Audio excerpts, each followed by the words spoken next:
फकीरी फकीरी बनमुट्ठी का जुगनू। कहा एक बात याद रखना और कभी मत भूलना, छुपाना फकीरी है और इज़हारिया नुमाइश करना बादशाही। फकीर बनमुट्ठी में जुगनू होता है और बादशाह बड़े दरबार में जगमगाता हुआ, आंखों को खैर करता हुआ फानूस को बंदे बनाते हैं और जलाते बुझाते हैं। जुगनू की ज़ात समेत सारे एहतमाम कुदरत करती है। अपने फिक्र, हुनर और ज़र्फ़ को मुट्ठी में बंद जुगनू की मानत छुपाओगे तो इस राह में आगे बढ़ोगे। जिस दिन तुमने सोना बनाकर इस्तेमाल कर लिया, किसी को देख कर उसका हैवान बता दिया, किसी के मुतल्लक कोई फ़ैसला कर दिया, तो उस समय तुम बड़े इम्तिहान में पड़ जाओगे। ये भी याद रखो कि फ़कीर मौत से ज़्यादा उसकी जानब से उतरे हुए किसी इम्तिहान से डरता है। मेरा ख्याल है तुम मेरा इशारा समझ गए होगे। अब तो जैसे ये सब कुछ मेरे रोज़मर्रा में शामिल हो चुका था। चाची को जाकर सलाम करना, वहीं नहाना, वज़ू करना, नमाज के बाद वहाँ कुरान पढ़ना, फिर चाची के साथ पौधों फूलों को पानी लगाना। ये पौधों वाला काम मैं अकेला ही करता था। इस दौरान चाची मेरे और अपने लिए चूरमा बनाने में मसरूफ़ हो जाती। चाचा अपना मनपसंद नाश्ता बाकर खानी और कश्मीरी चाय लेता। हम नाश्ते से फ़ारिग होकर तख्त दराज पर बैठ जाते और यूं ही कहीं से उड़ती चिंगारी की तरह कोई बात आ गिरती और फिर सिलसिला तहरीर तकम्मल शुरू हो जाता। इस दौरान मैं चची के पाँव दबाता रहता। सूरज निकलने पे बच्चे बाले भी आना शुरू हो जाते तो मैं इजाज़त लेकर अपने घर उतर आता और स्कूल जाने की तैयारी में लग जाता। शाम खेल कूद के बाद फिर चाची के सहन उतर जाता। रात के खाने की तैयारी में भी लगी रहती और साथ साथ सहन उतर जाता। जहाँ चाची को मैंने हमेशा नज़रें उठाए हुए अपना मुंतज़िर ही पाया। चाची बच्चों को पढ़ाने के साथ साथ रात के खाने की तैयारी भी लगी रहती थी और साथ साथ हमारे मन मज़े की बातें भी चलती रहती। जब से मेरी बाईं आंख का कोई पर्दा हटा था, मैं एक अजीब से मुख में फंस गया था। एक आंख कुछ देखती तो दूसरी कुछ, और बिल्कुल ऐसे ही जैसे एक आंख पे हथेली रख कर देखे तो मंजर कुछ और नज़र आता, दूसरी आंख पे हथेली रख कर देखें तो कुछ और। मंजर का मरकज़ एक ही होता, मगर कतरे दाएं बाएं की कुछ कमी पेशी के साथ। बाजार से गुजर रहा हूँ, एकदम यूं लगा कि जंगली जानवरों का एक रेवड़ गुजर रहा है। सांप, बिच्छू, बिल्लियाँ, बागड़ बिल्ले, चूहे, मेंढक। दूसरे लम्हे इंसानों की भीड़। कभी दोनों मंजर एक दूसरे पे और लैब से हुए दिखाई पड़ते हैं। एक दिन चाची से जिक्र किया, कहने लगी, शुरू में तो ऐसा ही होगा, तुम अगर चाहो तो एक तरीका अख्तियार कर सकते हो। कुछ दिनों बाद ये मसला फिर पैदा ना होगा। अपनी ड्राइंग की कॉपी के साइज़ का एक आईना लो, लंबाई की जानब से 2 हिस्सों में तकसीम करके बाएं हिस्से पर काला कपड़ा या काला कागज़ चढ़ाकर अपने कद की ऊंचाई के मुताबिक सामने दीवार पर लगा लो। 4 फुट के फासले पे सामने खड़े हो जाओ, लेकिन यह हथियार रहे कि सूरज तुम्हारे पीछे हो, यानी सूरज की चकाचौंध शीशे पे पड़ती हो और इसका अक्स तुम्हारी आंखों पर पड़े। अब दाईं आंख पे हथेली रखकर शीशे की जानब यूं देखो कि तुम्हें सिर्फ काला हिस्सा ही दिखाई दे। हथेली हटाकर फिर जमा कर 7 मरतबा ऐसे करो कि सिर्फ काला कागज़ नजर आए और चकाचौंध वाला हिस्सा दिखाई न दे। फिर 7 बार बाईं आंख पर हथेली जमा कर ऐसा ही अमल करो कि हर बार चकाचौंध वाला हिस्सा दिखाई दे और हर बार हथेली जमाते और हटाते वक्त ये पढ़ो। चाची ने एक विर्द बताया, पूरे 7 रोज़ बाद तुम्हारी आंखों में यह ताकत पैदा हो जाएगी कि तुम जिस शख्स का दूसरा रूप देखना चाहोगे, इसे दाएं आंख एक लम्हे के लिए बंद करके देख लोगे। इसका हैवानी रूप तुम्हारे सामने धरा होगा और ना दोनों खुली आंखों से वो अपना इंसानी सरापे में नजर आएगा। अगले 7 रोज़ में इसी अमल को करता रहा। मेरे बस में होता तो मैं एक ही रोज़ में ये सारा अमल कर गुजरता। खैर 7 दिनों बाद वाकई ऐसा हुआ। दाईं आंख एक लम्हा बंद करके चंद अल्फाज ज़ेरे लब पड़ता, बाईं आंख के आगे वही आईने वाला काला कागज़ सा आ जाता, फिर फ़ौरन सामने वाले का दूसरा रूप उभर आता। चाची की नसीहत याद थी कि इल्म हो या हुनर, इसका इस्तेमाल कभी बेजाना ना करो। इस तरह ये तुम्हारे सीने में महफूज ममनू रहेगा, तुम इसकी हिफाजत करोगे, ये तुम्हारे हिफाजत करेगा। एक और नशिस्त में चाची ने जोर देकर कहा था कि कभी किसी को जानने की कोशिश मत करो, तब वक्त के जाना तुम्हारी अशद ज़रूरत ना ठहरे। कोई सामने हो तो मत पीछे पढ़ो कि ये कौन है, इसका हैवान कौन सा है। इस तरह ख्वाह वक्त और तमन्नाई ज़ाया करोगे। सैकड़ों लोग रोज़ मिलते हैं, इन सबको जानना तुम्हारे लिए ज़रूरी नहीं है। एक शख्स अगर हजरात या मुगलात से काम लेने का हुनर और अमल जानता है तो क्या ज़रूरी है कि वो हर जगह यही काम करता फिरे। तुम अगर हर किसी का हैवानी रूप देखते फिरोगे तो हमेशा बेचैन और मुतरद्दिद रहोगे, अपने असली काम से दूर हो जाओगे। कोई कुछ और नजर आएगा, तुम्हारे लिए जीना मुश्किल हो जाएगा। तुम किसी के घर जाते हो, वहाँ तुम्हें औरत के रूप में कोई नागिन नजर आती है। अब हो सकता है वो तुम्हारी चची, मोमनी या कोई अजीज़ा है। अगर तुमने इसका ये रूप ज़ाहिर कर दिया या इसे बता दिया तो तुम एक गुनाहगार और जुर्म के मर्तकब होगे। याद रखो, जहाँ जानना एक नेमत है वहीं ना जानना भी एक नेमत। चाची की इन बातों ने जहाँ मुझे एक बच्चे से उठाकर बड़ा कर दिया था, वहीं मैं इस मामले में बड़ा संजीदा और गहरा भी हो गया था। अगर संजीदा रहता तो मैं आगे नहीं बढ़ सकता था। मैंने अपने तौर बड़ा फैसला कर लिया था। मैं जो कुछ भी सीखूं या जानूंगा, इसका ना तो कभी गलत इस्तेमाल करूंगा और ना ही कभी किसी के सामने आऊँगा। इन उलूम को खुफी और सिरी इसलिए ही कहते हैं कि ये 7 परतों और 7 समुद्रों की तह में छुपा कर रखे जाते हैं। शक्करगढ़ में केवड़े के पहाड़। इन्हीं दिनों गर्मियों की छुट्टियां हो गई। स्कूल की बच्चों बड़ों के लिए ये छुट्टियां बड़ी अहमियत की हामिल होती हैं। बहुत पहले ही प्रोग्राम बन जाते हैं कि कहाँ कहाँ जाना है। पिछली छुट्टियों में हम डस्का में अपनी बड़ी अपा जी के यहाँ गए थे। इस मरतबा हमारा प्रोग्राम शक्करगढ़ जाने का था। वहाँ मेरा एक क्लास फेलो सरफराज रहता है। सरफराज बहुत अरसा हमारे घर भी रहा। वो शक्करगढ़ के दूर अफ्तादा गांव का रहने वाला था, इसलिए मैं मजाक में से पेंडू कहा करता था। हमारे घर रहने की वजह ये थी कि वो बेचारा सादा सा एक पेंडू था और सियालकोट में अकेला, बड़ा ज़हीन समझदार, तालीम हासिल करने का शौकीन। हेडमास्टर की सिफारिश पे वाले साहब ने इसे घर पे रख लिया। सवाब के अलावा शायद इनकी पेश नज़र ये भी हो कि पढ़ाई में लायक और शरीफ नमाजी बच्चा है। मुझे इसकी सोहबत और साले के अलावा नमाज, रोज़ा और लिखाई पढ़ाई में भी मदद मिलेगी। क्योंकि मैं भी इकलौता बेटा था, मेरा दिल भी लगा रहेगा। इसका कपड़ा लता, खाना पीना, कापियाँ, किताबें, सब कुछ मेरे साथ ही था। जैसे मैं वैसे ही सरफराज। वालदा और वालिद साहब इसको अपना बेटा ही समझते थे। अक्सर वो गर्मियों की छुट्टियों में ही अपने गांव जाया करता था। इसका गांव कोसों दूर था। पहले नारोवाल, जो फिर शक्करगढ़ और वहाँ से पैदल या सवारी पे 1.5-2 घंटों में इसके गांव पहुँचो। दरिया के किनारे एक छोटा सा गांव। दरिया की वजह से हर सू सब्जा ही सब्जा, हरे भरे खेत, खलियां, दरख्त, मवेशी, मोहब्बत करने वाले सादा मुरादे लोग, शहर की कसावतों, मुनाफतों और गहमा गहमियों से दूर। पर ऐसी मिसाल ली गाँव एक नेमत ही तो है। 2 कच्चे कमरों, बड़े से दलान और वसी से सेन पर मुश्तमिल इसका घर था, जिसे घर की बजाय घरांदा कहना ज़्यादा भला लगता है। सेन में किक्कर और आम के दरख्त, एक कुआं, तनूर, एक कोने में बतलो हला, दूसरी जानब नंगा बावर्ची खाना, एक शत्रु का बच्चा, बैलों की जोड़ी, घोड़ी, गधी का बच्चा, भेड़ें, एक गाय और बेशुमार मुर्गियाँ, चूजे। घर के आधा एक छोटा सा चिड़ियाघर था। कीकर के ऊपर पंखों पे झूलते हुए बियां के घोंसले, दरवाजे की चौखट से लटकाए हुए काले तीतर का पिंजरा, लस्सी बुलवाने वाली मदानी पे बैठा हुआ हरियाला तोता। कमी थी तो सिर्फ एक हाथी, चीते, एक हिरन और ज़राफ़े की। मेरे लिए ये गाँव और ख़ास तौर पे ये घर मेरे ख्वाबों का गरवादा था। यहाँ पहुँचने के लिए मैं सारा साल ख्वाब और ख्वाहिशें बुनता रहता।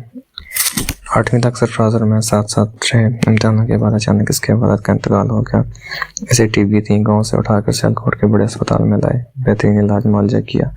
चंद रोज़ बाद वो हमारे घर में ही रहा। आखिर वो चंद बर्ता ना हो सका।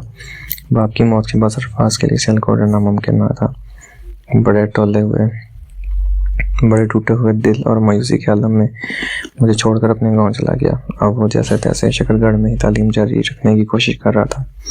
पिछले दिनों वो एक रोज़ के लिए आया था, सिर्फ मुझे ये कहने के लिए कि मैं इन छुट्टियों में फ़ौरन उसके पास पहुंचूं। अब्बा जी और अम्मी से भी वो बदल लेकर गया था। मैंने इसे अपनी चाची से भी मिलवाया था। वो इससे मिलकर बहुत खुश हुई थी और काफ़ी देर इससे बातें करती रही। अगली सुबह से नाश्ते शूरमा खिलाया, जिसके बाद सरफराज वापस शकरगढ़ चला गया। मेरे कहने पर सरफराज ने चाची से भी मेरे शकरगढ़ जाने की इजाज़त ली थी, क्योंकि मैं चाची की इजाज़त के बगैर अब कहीं भी नहीं जा सकता था।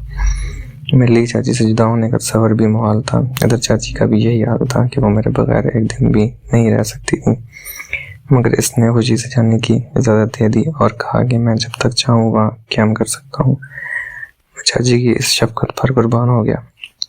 दूसरे रोज़ मैं शकरगढ़ जाने के लिए तैयार था। मेरे चंद कपड़े, कुछ किताबें, रिसाले और एक बैग बंद थे।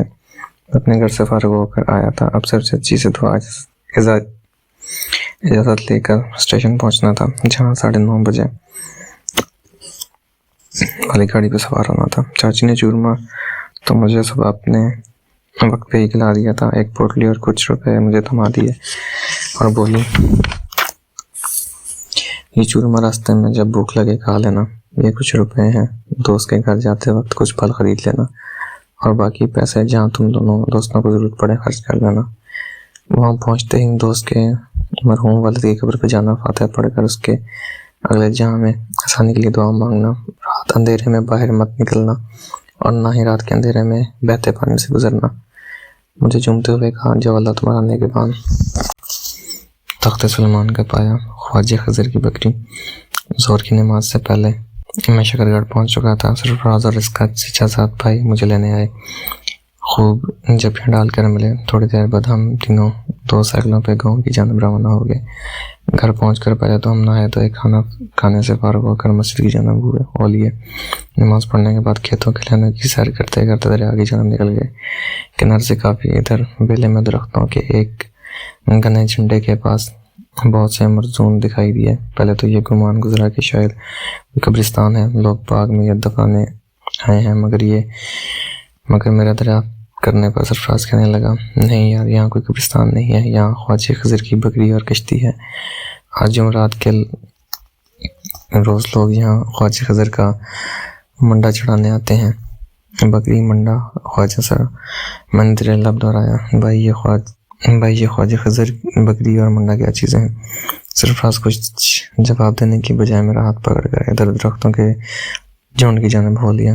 आम के एक दरख्त के नीचे पहुँच कर कहने लगा, खान यार, दरअसल मैं ये भूल गया कि आज जुमेरात है, वरना मैं तुम्हें इस तरफ हरगिज़ ना लाता। ये तो हम प्रस्त यहाँ देहाती लोग ये जहाँ मुतमैन हैं, इनको वहीं रहने दो। वो मुझे ज़रा और करीब ले जाकर रोकते हुए कहने लगा, बस यहीं से तुम इन लोगों को देख लो, करीब जाने की ज़रूरत नहीं। वैसे भी देर हो रही है, हमें वापस भी जाना है। या सरफराज, मैंने सिर्फ ये पूछा है कि ये मुंडा ख्वाजा सरा और ये बकरी, ये सब कुछ क्या है? और तुम कह रहे हो कि ये हम प्रस्त देहाती बेवकूफ़ हैं। मैं इनके करीब ना जाऊं, बल्कि दूर से ही नज़ारा करके वापस लौटाऊं। आखिर क्यों? मैंने इसका हाथ पकड़कर इधर लोगों की जानब खींचते हुए मज़ीद कहा, माय डियर पिंडू, मैं इससे ज़्यादा तोहम प्रस्त हूँ। मुझे ये सब कुछ यहीं बता दो, वरना मैं जा रहा हूँ ख्वाजा खज़र को मिलने। सरफराज सच होकर मेरे सामने हाथ जोड़ने लगा। मुझे घसीट कर एक तरफ ले जाकर एक टूटे हुए दरख्त के तने पर बिठाते हुए बताने लगा, आज से कुछ अर्सा बेशतर इसी जगह इन्हीं दरख्तों के झुंड में एक अजनबी मलंग ने कहीं से वारद होकर डेरा डाला। तुम देख रहे हो कि यह दरिया का किनारा बेला सुनसान बेआदाब सा है और बॉर्डर भी नज़दीक है। यहाँ या तो चरवाहे अपने रेवड़ मवेशी के साथ आते हैं, या कोई इक्का दुक्का किसान जिन्होंने तरबूज खरबूज यहाँ बोर के होते हैं। मलंग ने चुपके से यहाँ डेरा जमा लिया। ना वो किसी से कुछ मांगता था और ना ही किसी से कोई बातचीत करता था। जब भी इसे किसी ने देखा, खामोश और ध्यान में डूबा हुआ देखा। गर्मियों सर्दियाँ वो एक ही लंगोट रहता था। मैंने सरफराज को टोकते हुए कहा, माफ़ करना सरफराज, अगर इस मलंग को बकौल तुम्हारे खाने पीने की ज़रूरत नहीं थी, सर्दी गर्मी से भी बेनियाज था, तो मेरा ख्याल है कि इसे लंगोट की भी कोई हाजत नहीं थी। मेरी चाची ने मुझे बताया है कि फ़कीरी छुपाने का नाम है, और मैंने अपनी तरफ से इजाफा किया है कि मलंगी जो नंगी के हम वज़न है, इसे नंगा होना चाहिए जैसे नंगा पर्वत है। इसने तो कोई लंगोटी या चड्डी नहीं पहनी हुई। ये जैसे नांगा मंडी है नांगा मंडी नहीं, मांगा मंडी। सरफराज ने मेरी तस्दीक की, मेरी गलती दुरुस्त करने का शुक्रिया। वैसे मैं भी अपनी जगह पर दुरुस्त हूँ कि जिसने मांगा इसको समझो नांगा, जिसने दस्ते तल पढ़ाकर मांग लिया वो समझो नंगा हो गया। हाँ, तुम इस मलंग के लंगोट के बारे में कुछ कह रहे थे यार। खान, तुमसे कोई क्या बात करे, तुम तो बात का नस्त मार के रख देते हो। पिछले साल जो तुम स्टेशन के मुसाफिर खाने वाले साईं दुए शाह का बुढ़वा बांधा था वो तब से कहीं गायब है। मैं तुम्हारे आगे हाथ जोड़ता हूँ, खुदा के लिए इस दफ़ा तो छुट्टियों को बर्बाद मत करो। छोड़ो इनको, हमने कोई इनका ठेका ले रखा है। उठो चले, गाय का दूध भी दोना है और 4 पट्टे भी काटने हैं। मैंने इसका हाथ परे हटाते हुए कहा, मियाँ गवाले, तुम्हारे ये काम धंधे तो होते ही रहेंगे, मैं तो ये मलंग वाला ड्रामा देख कर ही जाऊँगा। हाँ, तुम आगे बढ़ो। वो दोनों हाथों से सर थमाते बोला। फिर ये मलंग थोड़ा थोड़ा बोलने लगा। मैंने एकदम फिर इसे टोक दिया, तुमने लंगोट वाला सीन काट दिया है। फिल्म को वहीं से चलाओ जहाँ लंगोट है। वो हाथ जोड़ते हुए, खुदा दे वास्ते खान, इस लंगोट नू ते मैनू बख्श दे। मैंने हंसते हुए कहा, पेंडू यार, दरअसल ये हिंदी लफ्ज़ अपनी सूरी एतबार से बड़ा ही जलील और गंदा है। कहते हैं न मारने से घसीटना ज़्यादा बुरा होता है, तो मैं भी इस लंगोट को घसीट कर रहा हूँ। तो मुझे इस मलंग के पास ले चलो, मैं ये लंगोट वाला काम अपने मुबारक हाथों से ही करूँगा। वो तंग आकर उठते हुए कहने लगा, ऐसा करो तुम वहाँ मलंग का लंगोट उतारो, मैं तो जा रहा हूँ घर। मुझे खामोखा के पट्टे में टांग फंसवाने का कोई शौक नहीं। मैंने इसकी पतली सी टांगें नापते हुए इसे फिर पकड़ कर बिठा लिया। अपना लंगोट को गोली मारो। हाँ, तुम तो कह रहे थे कि वो मलंग थोड़ी ही बातचीत करने लगा है, मगर किससे? वहाँ तो वो अकेला था। भाई, लोग इसके पास आते जाते रहते हैं, गवाले, ढोर डंगरों के रखवाले, आते जाते मुसाफिर, शिकारी, किसान वगैरह। फिर इन्हीं लोगों ने मिलकर इसे एक झोंपड़ी भी बना के दी है। आसपास 2-4 पानी के मटके और चटाइयाँ भी रख दी। अब क्या हुआ कि पहले एक आध, फिर 2-4 मलंग साधु किस्म के लोग मुस्तकबिल इसके डेरे पर रहने लगे। इक्का दुक्का मन्नत मुरादों वाला भी पहुँचने लगा। फिर एक रोज़ जोर का धमाका हुआ। इर्द गिर्द के बेसों गाँव जमा हो गए। ख्वाजा खज़र अलैहिस्सलाम ने इस मलंग को अपनी ज़ियारत करवाई और इशारा दिया कि जिस जगह वो बैठा है यानी इसी के नीचे मेरी पुरानी कश्ती का एक टुकड़ा दबा हुआ है। वही कश्ती जिसको ख्वाजा खज़र ने अपने हाथों से धोनीम किया था। मेरी तो आगे पटी की पटी रह गई। गुस्से से मैं लरजने लगा, मुठियाँ बीच ली। अस्तग़फिरुल्लाह मेरे मुंह से निकला और कुछ कहना चाह रहा था कि सरफराज उठकर खड़ा हुआ और बोला, अगर तुमने एक लफ्ज़ भी और कहा तो मैं घर चला जाऊंगा। अगर तुमने कुछ सुनना है तो जो भी है खामोशी से सुनो, और सुनने के बाद तुमने जो भी तोप चलानी है वो चला लेना, लेकिन मेरे घर जाने के बाद, क्योंकि मुझे तुम्हारी तरह जलील व ख्वार होने और कुट खाने का कोई अरमान नहीं है। मैंने इसकी खुशामद करते हुए इसे बिठाते हुए कहा, मेरे ब्रदर मोहतरम अजीज़ मन, इस वक्त आपने मेरे जज्बात का गलतन फरमाया है। दरअसल इतने बड़े इंकशाफ पे मैं अपने जज्बात काबू में नहीं रख सका। आप बिला इत्माल अपना बयान जारी रखें। वो मुझे खा जाने वाली नज़रों से देखते हुए कहने लगा, ख्वाजा खज़र अलैहिस्सलाम की कश्ती का ज़ाहिर होना था कि अल्लाह की मखलूक ज़ियारत के लिए टूट पड़ी। मैंने बड़ी आजी से इसे फिर टोका, बल्कि हाथ बांध कर पूछा, जान की अमान पाऊँ तो पूछूं, क्या वाकई मलंग के डेरे पे ख्वाजा खज़र अलैहिस्सलाम की कश्ती मौजूद है? हाँ भाई है, सदियों पुरानी स्याह काली लकड़ी की कश्ती का एक बड़ा सा टुकड़ा जो बरीते में धंसा हुआ अंधों को भी नजर आता है। मैंने खुद अपनी आंखों से इसकी ज़ियारत की है, बल्कि बोसा भी दिया है। शाबाश, आगे इरशाद फरमाए। मैंने मुस्कुराते हुए कहा। भोजन लाते हुए सड़ा सा बोला, अच्छा, मुझे ज़्यादा लिसीचियाँ लगाने की ज़रूरत नहीं है। ख्वाजा खज़र अलैहिस्सलाम की भेड़ी मैंने कई बार देखी और चूमी है। इसके अलावा वहाँ अल्लाह की कुदरत का एक और नज़ारा भी मौजूद है। वो एक छोटी सी बकरी है जिसकी एक तरफ पेट पर मोहम्मद रसूल सल्लल्लाहु अलैहि वसल्लम लिखा हुआ है। मशहूर है कि इस बकरी का तलक या इसकी नस्ल इस बकरियों के रेवड़ से है जिन्हें हज़रत मूसा अलैहिस्सलाम चराया करते थे। ला हौला वला कुव्वता इल्ला बिल्लाह। मैंने आहिस्ता आहिस्ता कहा, तुमने फिर कोई बात की? वो खुशमखी नज़रों से मुझे तोलते हुए बोला, तो अब भाई मैं तो कुरान शरीफ की एक आयत मुबारक पढ़ रहा था। मैंने झट जान लिया, मैंने झट जान छुड़ाने की गर्ज से कहा, यार तुमने तो फिर ये मोहतरम बिल्ली मुबारक भी देखी, चुमी होगी। बिल्ली नहीं बाबा, बकरी बकरी, बेबकरी समझे। यार नाराज क्यों होते हो? बिल्ली ना सही बकरी सही, इन दोनों के दरमियान भला फर्क ही कितना है?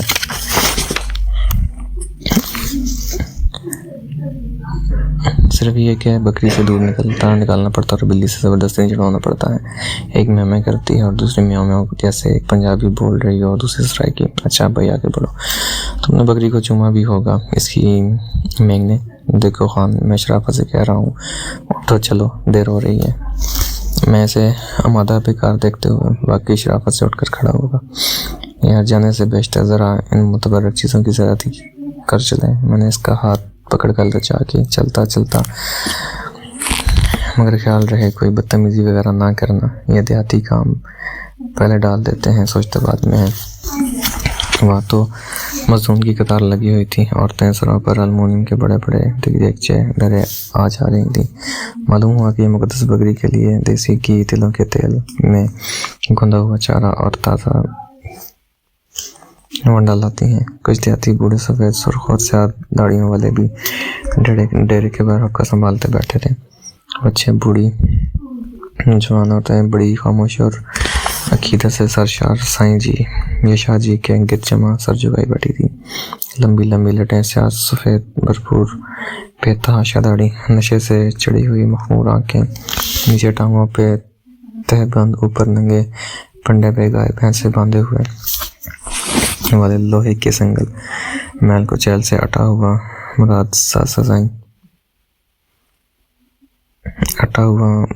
सा साईं। अपने सामने लकड़ी के झूलने वाले पालने में बहुत सुध लेटे हुए बकरी के एक ग्लू गोतने से बच्चे को मोरचल से हवा दे रहा था। हर कोई आने वाला पहले साईं जी को बड़े अदब से सलाम करता, फिर हाथ चूमता, नजर न्याज गुजार कर फिर वो बकरी के बच्चे को सलाम और उस पे फूल पत्ती निछावर करता। इसके पास पड़े हुए आनी संदूक में हस्ब तौफीक नकदी की सूरत में नजराना डाल देते। औरतें बारी बारी बकरी के पालने को जलाने की सादत में हासिल कर रही थी। मैंने भी अंदर आकर यही कुछ किया। फारग होकर मैंने सरफराज साईं जी के सामने बैठ गए। वो यहाँ औरतों की भरमार थी। मर्द लोग सिर्फ सलाम और ज़ियारत के बाद बाहर निकल जाते, मगर हम तो बच्चे वाले थे, औरतों से जुड़कर बैठ गए। यहाँ बैठे ही मेरे अंदर जैसे कोई घुटपुट शुरू हो गई। बार बार ज़हनी झटके लगते महसूस हो रहे थे और कुछ समझ नहीं आ रहा था। सरफराज ने मुझे कोने से टोक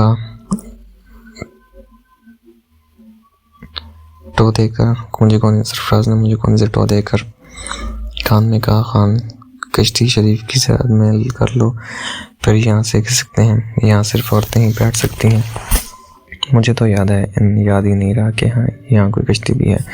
साईं साहब के दाएं जानिब एक पहाड़ी सी बनी हुई थी, बिल्कुल जैसे बच्चे ईद मिलाद नबी के मौके पर चंदा जमा करने के बाद गली कूचों में बनाते हैं। ज़रा आगे झुक कर देखा, ज़मीन के अंदर से एक पुरानी लकड़ी का टून सा बाहर निकला हुआ था। इर्द गिर्द दायरे की शक्ल में मिट्टी निकालकर ज़मीन ज़रा गहरी कर दी गई थी। छोटी छोटी प्लास्टिक की रंगीन मोटर कारें, फूल, खिलौने, करेंसी नोट, मिट्टी के बेशुमार बच्चों वाली नई पुरानी चीज़ें पड़ी थीं। लकड़ी का बाहर निकला हुआ हिस्सा ऐसा था जैसे किसी पुरानी हालिया कोल्हू के हत्थे को ज़मीन में दाब दिया गया हो। अकीदतमंदों ने इस लकड़ी के डंड को घी का बड़ा चकमलेला और मुलायम कर दिया था।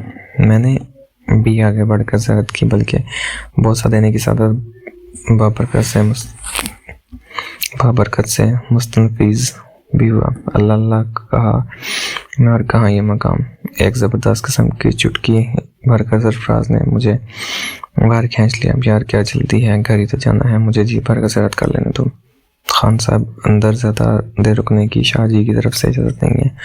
सरफराज ने मुझे समझाते हुए कहा, औरतें और लड़कियाँ तो बड़ी जम आकर शाहजी के गिर्द बैठी हैं। शाहजी ने कुछ नहीं कहते। सरफराज, ये बताओ, ये बकरी का बच्चा जिंदा है या किसी मुर्दा बच्चे का कलबूत में बोसा भरा हुआ है?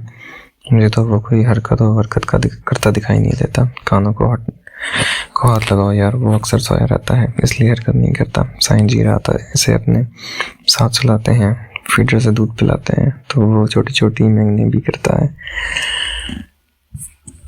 10 रुपए की एक मेंगन मिलती है। औरतें सुखाकर मनके की मानद धागे में पिरोकर बीमार बच्चों के गले में बांधती हैं। काली खांसी दमे के मरीज को कच्चे अदरक से शहद के साथ घोट कर चटाई जाती है तो और गंठियाँ जोड़ों के दर्द और पत्ते के विर्ज वाले मरीज इस मेंगनी को मीठे तेल में जलाकर इस्तेमाल करते हैं और शफा पाते हैं। इसी तरह कुछ याददाश्त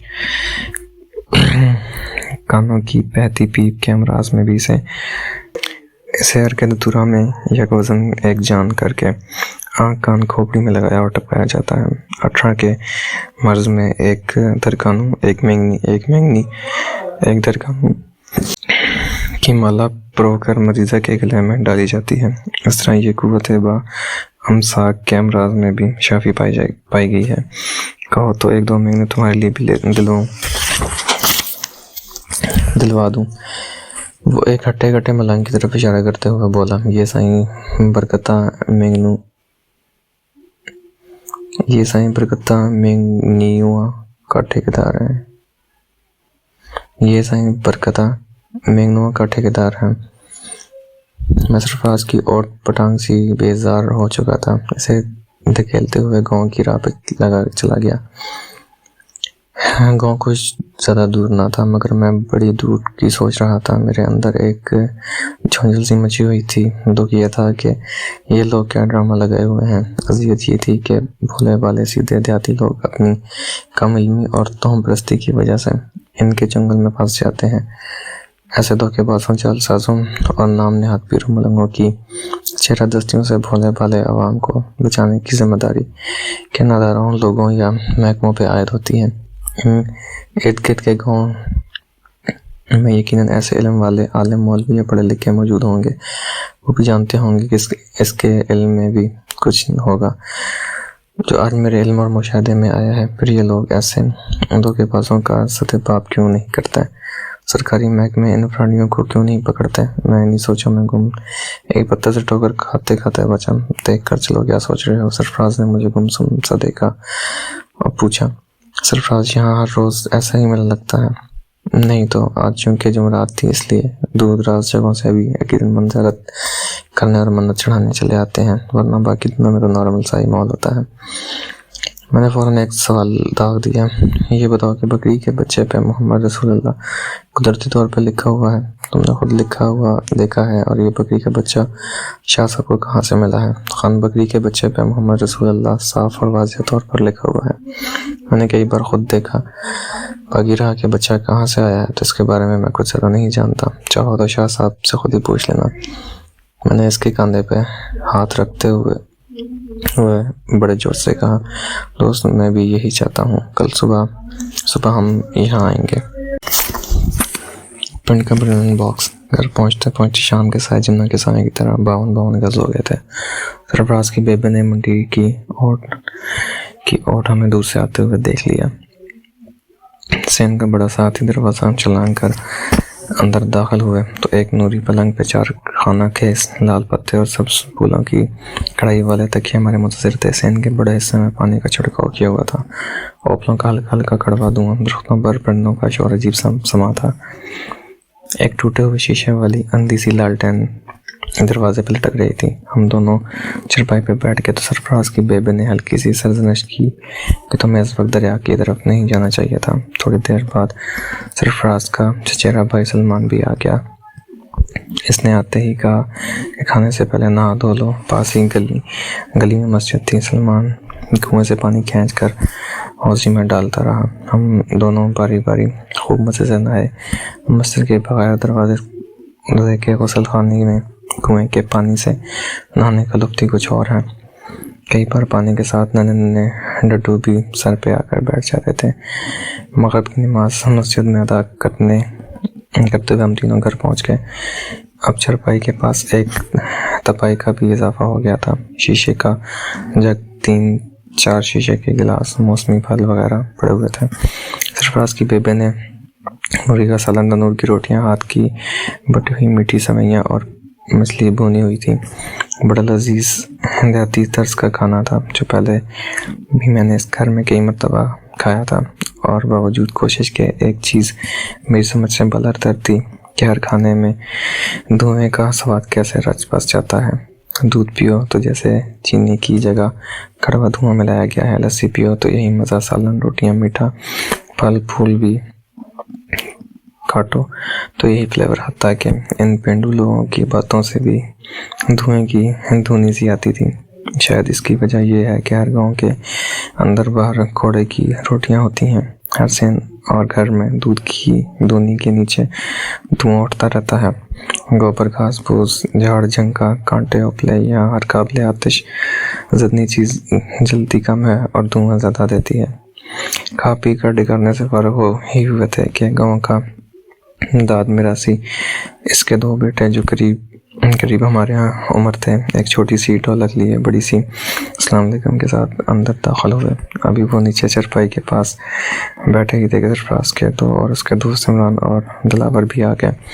हमसाये से गुलाम रसूल फौजी भी दीवार फलांग कर आ गया। ज़रा सी देर में 6-7 अफराद यूं पर से जैसे वो सारे बाहर खड़े हमारे खाने पीने से फारिग होने का इंतजार कर रहे थे। गाँव देहातियों के कल्चर माहौल में बहुत सी अच्छाइयों और चंद एक बुराइयों में एक अच्छी बात और रवायत ये भी है कि गांव के किसी घर मेहमान उतर आए तो सारा गांव फर्दन से जाकर मिले। बड़ी अस्सलाम वालेकुम के बाद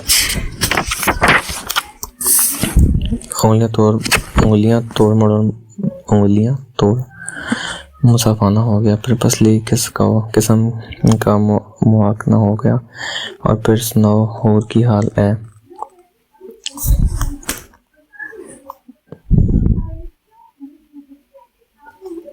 उंगलियां तोड़ मुसाफाना होगा, फिर पसली किस्म का मुआकना हुआ होगा, और फिर सुनाओ होर की हाल है। कि मुझे इनकी हरकतों से बड़ी उलझन और गुदगुदी होती है। जब सब इकट्ठे हो गए तो सरफराज की बेबे बर्तन समेत घर से इनके इस पार बावर्ची खाने की तरफ चली गई। इस पार का लफ्ज़ मैंने इसलिए इस्तेमाल किया है कि सेन क्या था। पानीपत का मैदान था, चांद ऊपर 8 आया था। यूँ लगता था कि हम किसी घर के सेन में नहीं, बादलों के ऊपर बैठे हुए हैं। हल्की हल्की धुएं की धुन हमारे इर्द गिर्द फैली हुई थी। दीवारें, मुंडे, दरख्त वगैरह बड़े ही पुरस्कार लग रहे थे। कोई हुक्का भी उठा लाया। दादा और फौजी ने शुगल करने लगे। कुछ देर तक इधर उधर की बातें चलती रहीं। फिर यूँ हुआ कि सरफराज ने दरिया पे ख्वाजा खज़र की ज़ियारत का जिक्र छेड़ दिया कि हम आज उधर गए थे। खान साहब भी ख्वाजा खज़र की बेड़ी की ज़ियारत करके आए हैं और कल में